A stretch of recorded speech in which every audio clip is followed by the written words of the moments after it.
Man, I swear, bro. Look at my wife, but you so beautiful.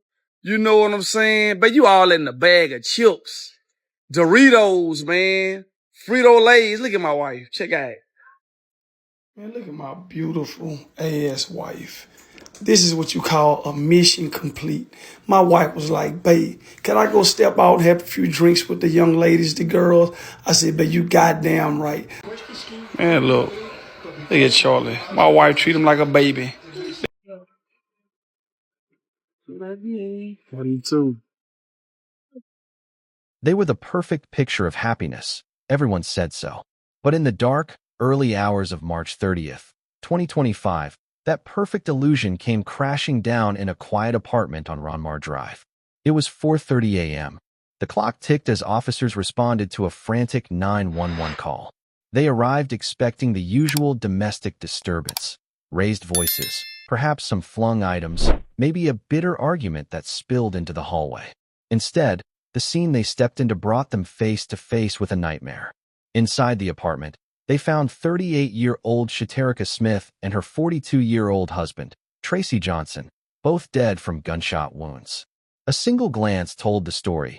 One shot ended her life, and the next, police say, was self-inflicted. The investigation would later allege that Tracy, consumed by jealousy and fear of losing his wife, turned a weapon on her, then himself. The news spread through Alexandria, Louisiana, like wildfire. Friends and neighbors couldn't believe the couple who had seemed so blissfully in love was now gone. Social media lit up with shock, sorrow, and speculation. People wondered, how could it end this way? How could a love so celebrated become a tragedy so sudden? To understand the story behind this tragedy, we turn the clock back to when a vibrant girl named Shaterica Danielle Smith first entered the world. She was born on November 9th, 1986, in Alexandria, a city tucked in central Louisiana along the banks of the Red River. Growing up, she formed a tight bond with her mother, Terry Smith, who raised her with warmth and devotion.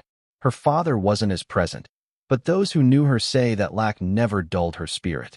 Alexandria, with its mix of southern charm and modern hustle, offered Shaterica a broad canvas on which to shine. She was bright-eyed, active, and drawn to anything that let her personality soar. Music and dancing especially captivated her. She'd sway, step, and groove with an energy that drew others in. Her teenage years were spent at Peabody Magnet High School, a well-regarded institution with a proud tradition in the area. By then, her high-octane personality was known all over campus. If there was a talent show, pep rally, or any social event, people expected to see Shaterica front and center. She was lively, vocal, and entirely unapologetic about who she was. Teachers described her as someone who could juggle academics and extracurriculars without missing a beat. Friends remember her as a quick-witted, big-hearted teen who never let anyone feel left out. She graduated in 2005 with honors, leaving behind a legacy of positivity and a tight-knit group of friends who admired her spark. Beyond the classroom, she had a keen sense of style. Bold outfits, dramatic accessories, and social media snapshots that showcased her flair. Even then, people would say, she's going places. She's got that glow. Shortly after high school, she met a man. Let's call him Chris. He was around her age, and they hit it off almost instantly. They bonded over music, local events, and the general excitement of young adulthood. In that initial rush of romance, it seemed like they were unstoppable. Before long, they found out they were expecting a child. Though the pregnancy wasn't strictly planned, they embraced it as a blessing. The arrival of their baby girl, Kinsley, lit up Shaterica's world. She found a new purpose in her role as a mother, documenting Kinsley's first smiles and milestones with the same uncontainable energy she brought to everything else. A few years later, they had a son. His birth added even more joy to the household. Family members recall how she doted on her kids, showering them with love, bright outfits, and constant encouragement. She posted videos of Kinsley's giggles, pictures of her son's first steps, and warm messages celebrating motherhood. Yet, the demands of raising two children constrained even the strongest bonds. Over time, her relationship with Chris grew tense.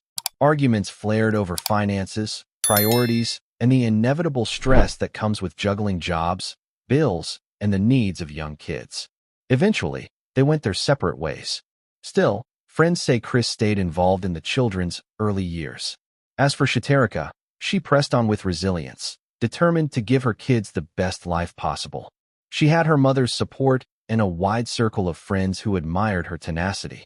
As the dust settled from one chapter, destiny introduced her to someone new, Tracy Johnson, a 42-year-old from the same Alexandria community. He was older, seemingly stable, and treated her like she was the center of his universe. He surprised her with thoughtful gifts, maybe a bouquet of roses, a piece of jewelry, or a heartfelt note. He planned romantic dates that swept her off her feet. If she mentioned liking a certain restaurant, he'd quietly make a reservation for their next outing. If she mentioned a new outfit, he'd say, "Let's get it for you." Early on, he also welcomed her children into his life, which deeply touched her. He seemed happy to play the role of a caring stepfather figure, offering to pick them up from school or join in weekend family outings. Social media posts captured the blossoming romance. From short video clips of them dancing at parties to pictures of them cuddled up on the couch, it was all out there for anyone to see. Friends of Tracy described him as charming, outgoing, and a proud father figure. He had a stable job, a consistent income, and a desire to settle down. He owned a respectable wardrobe, wore a big grin in photos, and seemed to enjoy flaunting his devotion to the woman he loved. Together, they traveled, short road trips to see family, weekend getaways to scenic spots along the Louisiana border. They partied like they were making up for lost time, and they recorded it all, posting vlogs that garnered likes, comments, and heart emojis. The relationship felt effortless, as though they were best friends who doubled as lovers. Tracy eventually dropped to one knee and proposed, presumably with some grand romantic gesture that had her absolutely overjoyed. She said yes, and they exchanged vows in a ceremony that friends described as emotional and heartfelt. She called it the best day of her life. After the honeymoon phase, life returned to a more routine pace. She tried to settle into her new role as a wife. People who knew her say she tried to be more low-key, possibly cutting back on wild parties and focusing on her family. Still, she maintained her vivacious style, wearing clothes that turned heads, posting dancing videos, and occasionally going on nights out with friends. While many praised her confidence, some in the community whispered that her behavior was too flashy for a married woman. But in her eyes, she was simply staying true to herself. She had worked hard, raised kids, and established a lifestyle she loved. She wasn't going to hide who she was just because she wore a wedding ring now. In public, Tracy seemed to adore her, never missing a chance to show her off.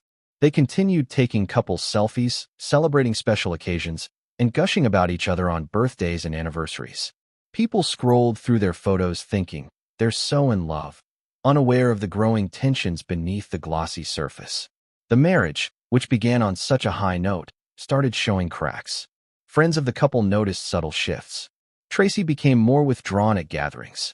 The man who once danced by her side seemed moody, offering forced smiles when she twirled around the room.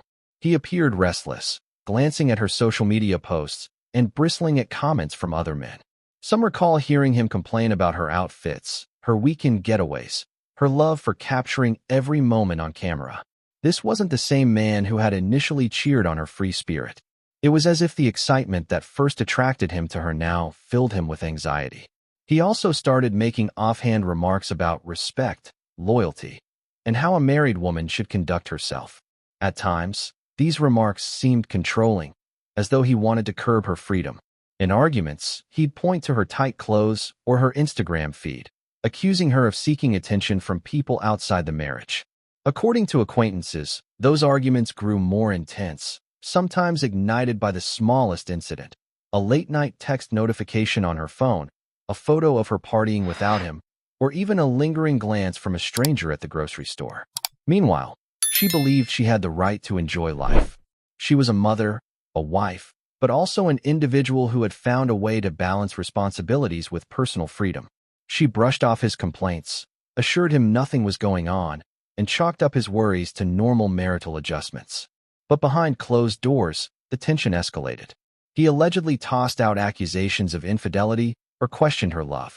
She insisted it was all in his head. The more she tried to break free from what she saw as unfair constraints, the more he tightened his grip. The date was March 30th, 2025. It was late, past 4 a.m., when neighbors heard loud voices coming from the apartment on Ronmar Drive. Some accounts say the argument may have started hours earlier. Maybe it was about a social media post, maybe a perceived slight. Something pushed Tracy over the edge that night.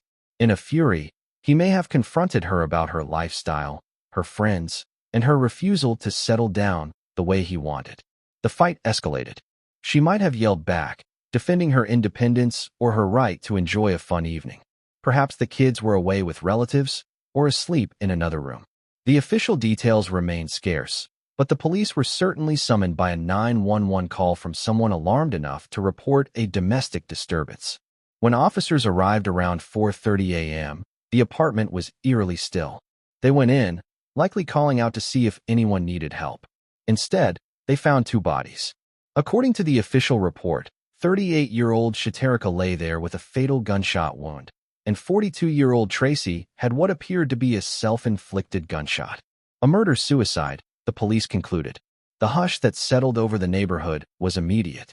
News crews soon congregated. Cameras rolled as the local station covered the story of a beloved couple who had been found dead under horrific circumstances. Word spread fast. Friends and family woke up to texts, missed calls, and frantic messages. Social media turned into a flurry of heartbroken posts. The question on everyone's mind: how? How did it come to this? Some refused to believe it, suggesting maybe it was a home invasion or a tragic accident.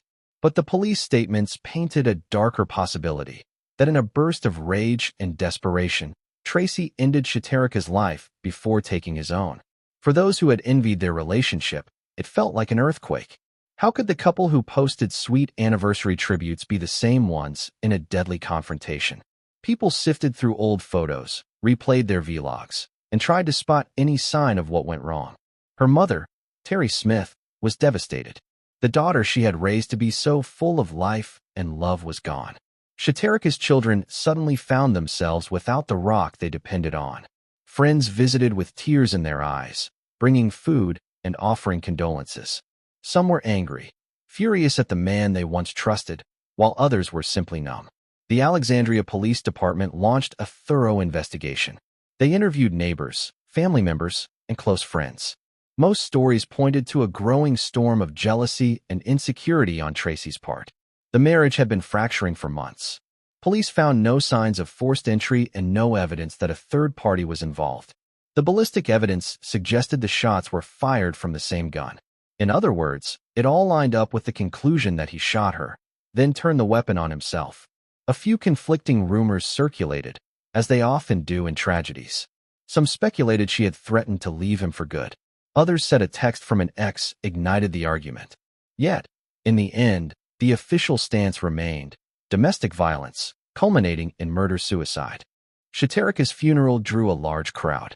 People dressed in solemn black, tears glistening as they remembered her big laugh and the way she made them feel seen. Personal stories poured out, from high school memories to dance contests where she stole the show. The sorrow in the room was almost palpable. Loved ones set up a small memorial table displaying photographs of her with her children, her mother, and even old pictures with friends from school. In each snapshot, she beamed with that trademark energy. Mourners embraced one another, offering comfort in whispered words. They spoke of her legacy, a life that touched so many, cut short in a single, violent moment. Friends and relatives rallied around the children. A GoFundMe was established to cover funeral expenses and hopefully secure a stable future for them. Donors from near and far contributed, some giving in small amounts, others in large sums, all wanting to ensure the kids wouldn't be left without resources. Counselors stepped in to help them process the unimaginable loss. Schools offered grief support, and volunteers reached out with clothing, meals, or simply a comforting presence. The community recognized that these were two young souls who had lost their mother in a violent act, and they needed all the love and stability that could be mustered.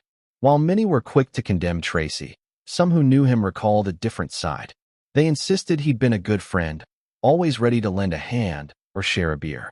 He had a track record of steady employment, was known around town for his jokes, and in earlier relationships, he'd never shown overt violence. Yet, relationships can unearth hidden fears and insecurities. It's possible that watching the woman he loved remain so socially active triggered an internal breakdown. Some suggest that the age difference, he was 4 years older, fueled jealousy, especially if he felt overshadowed by her youthful lifestyle and popularity. Speculation arose that he struggled with mental health issues, which he may have hidden or refused to address. Perhaps the responsibilities and pressures of marriage built up, erupting in one tragic act. That doesn't excuse the horror of his actions, but it underscores how domestic violence can emerge where it's least expected. This heartbreaking incident highlights a pattern seen all too often in domestic violence cases. The early love bombing, gifts, compliments, romantic gestures, can sometimes mask deep-seated control issues. Over time, the abuser's insecurities surface in attempts to dictate a partner's social circle, appearance, or behavior. Victims may not recognize the warning signs right away. They might dismiss them as normal jealousy or feel that these are minor sacrifices for a harmonious marriage. Yet beneath that calm surface, resentment and paranoia can build. In Shaterica's case, it's plausible she didn't see the escalation coming. She might have thought they were just going through a tough spell, that every marriage has arguments. By the time the tension reached critical mass, it was too late. Experts emphasize the importance of communication and professional help when jealousy and control issues begin to surface. Couples counseling, individual therapy, or even confiding in a trusted friend can sometimes break the cycle before it turns lethal. One of the most jarring aspects of this tragedy is how their public personas stood in stark contrast to their private struggle. Friends saw curated snapshots, smiling photos, fun outings, heartfelt tributes. It seemed they had everything: a supportive romance, a blended family, a comfortable life. Yet social media can be deceptive. It reveals what people want others to see and often hides stress, arguments, and personal demons. Some blame the pressures of constantly performing happiness for aggravating internal issues. If Tracy was already insecure, seeing her receive likes, comments, or praise from strangers might have increased his paranoia. Meanwhile, she may have felt validated by the positive feedback, missing the fact that he was descending into a darker mental space. This tension between public image and private strife is not unique to them, but their story is a horrifying reminder that what appears perfect can be anything but. After the tragedy, tributes poured in online. Former classmates posted photos from high school, recalling her unstoppable laughter. Friends from her party days wrote about how she'd hype everyone up, urging them to live life to the fullest. Family members, too grief-stricken for words, sometimes just shared a photo of her bright smile, adding a broken heart emoji. Reactions to Tracy varied. Some expressed anger, calling him a monster for destroying the life of a woman who had so much to offer. Others were more conflicted, remembering a friend who was kind and helpful, but who apparently allowed jealousy to consume him in the worst possible way. However, the children remained the focus of most prayers and messages. People spoke about safeguarding their future, ensuring they remembered the best parts of their mother, and not allowing her memory to be overshadowed by the tragic final act. Alexandria is not a massive city, and a crime of this nature tends to ripple through the community. Conversations erupted about domestic violence, mental health, and how people often overlook small warning signs.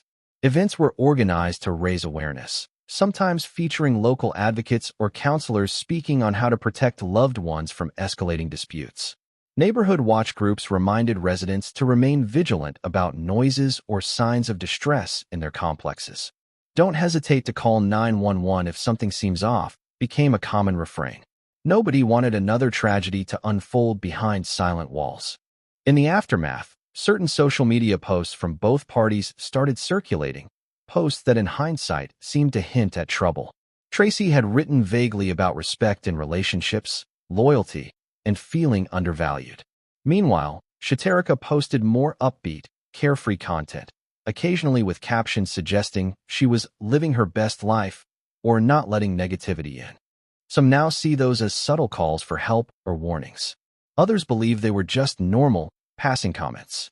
In truth, no one can be certain if those posts signaled the tension that was unfolding behind the scenes. Friends have wondered if any sort of separation was on the horizon. Did she plan to leave him for good? Did she mention divorce to a confidant? There's no confirmation, but it's not unusual for a partner to strike out violently when they suspect the other is about to walk away. That fear of abandonment can drive an already unstable individual to horrific extremes. A common question arises in cases like this. Why didn't anyone intervene? Often, controlling behaviors develop slowly, under the radar, masked by bursts of affection or normal-seeming arguments. Without explicit bruises or public altercations, friends and family might not recognize a situation's severity. Given that many acquaintances saw them only at barbecues, outings, or on social media, it's possible that every sign of trouble was hidden. It's also possible some people did sense danger but dismissed it, thinking they're just going through a rough patch. It's painful to reflect on whether an earlier intervention, an open conversation, a suggestion of counseling, could have changed the outcome. Yet in the swirl of grief, blame, and shock, such questions remain unanswered. Jealousy is often dismissed as normal, especially in romantic relationships. However, extreme jealousy can become a potent trigger for violence. It morphs into a sense of entitlement. If I can't keep you to myself, nobody will have you. We can speculate that Tracy's mindset might have been fueled by a fear of being replaced. Her social nature, her circle of friends, her social media popularity, these factors might have inflamed insecurities in a man who felt overshadowed. The illusions of control and possession can push a person to commit acts they'd never have considered under calmer circumstances. These dynamics are not unique to them. Countless domestic homicide cases share a storyline of jealousy, control, and a final act of deadly desperation. Their tragedy is a stark reminder that such outcomes remain a tragic reality for many. Above all, this story is about the loss of 38-year-old Shaterica Danielle Smith. She was a beloved mother, daughter, and friend. Born and raised in Alexandria, she brought vibrancy to every environment she entered. Her children remember her unconditional love and the playful warmth that filled their home. People who knew her talk about her unstoppable joy for life. Dancing, fashion, bright lipstick, and unapologetic confidence. She was known to say yes to new experiences, to champion her friends when they doubted themselves, and to share positivity wherever she went. For many, the hardest part is reconciling that unstoppable force with the sudden end she met. When the funeral ended and social media chatter quieted, a somber reality set in. The children were left to navigate life without their mother, each day a reminder of her absence. Terry Smith, her mother, faced the unimaginable grief of outliving a child. Groups of friends who once laughed and danced with her realized that the glue of many gatherings was gone. Local clubs and events that she frequented noticed the energy shifted. The difference felt more profound than one might expect from a single person's absence, testament to just how much sunshine she brought into people's lives. The GoFundMe set up after her death didn't just raise money. It sparked conversations about how communities can do more than mourn. Comments poured in from strangers, some who had never met her but were moved by the tragedy. Individuals posted messages of encouragement to her children, urging them to stay strong and keep their mother's spirit alive in their hearts. An outpouring of generosity showed that while one individual's rage tore a family apart, an entire city stood ready to help rebuild what little could be salvaged. At the heart of this story remains the bright light that was Shaterica Danielle Smith. She was a devoted mother, a loving daughter, and someone who embraced life at full volume. She had dreams, plans, and a zest that others envied. Her life was cut short by a man who once promised to protect her. A tragic reminder that love can sometimes turn dangerous when fueled by obsession and fear. Families continue to gather at her favorite spots to celebrate her birthday, releasing balloons or sharing her favorite songs. Her children hold onto photos and stories, guided by the warmth of their mother's memory. Terry Smith, though forever changed by the loss of her daughter, stays strong for her grandchildren. Tracy Johnson's name now lives in the shadows of this story, an example of how unchecked jealousy and a lack of intervention can lead to irreversible acts. His friends and family grapple with questions, mourning the good man they thought they knew while reckoning with the horrifying final chapter of his life. This case sends a powerful message about the dangers of letting relationship conflicts go unresolved. It underscores the importance of honest dialogue, professional help, and taking any sign of potential violence seriously. In the end, the tragedy of Shaterica Danielle Smith and Tracy Johnson serves as a stark reminder. Domestic violence can hide behind what appears to be a loving relationship. The danger can erupt suddenly or escalate steadily until there's no turning back. Both individuals had families who loved them, dreams for the future, and a story that once seemed so full of promise. One moment of unimaginable violence changed everything, leaving behind a legacy of heartbreak and caution. Now, here's my question for you. Do you believe that extreme jealousy alone is enough to drive a partner to commit such a violent act? Or could other hidden factors, mental health struggles, unresolved traumas, social pressures, play a more significant role in pushing a relationship to this tragic end? Please share your thoughts in the comments below. Someone reading your perspective might find the insight they need to recognize warning signs in their own life, or offer help to someone else before it's too late.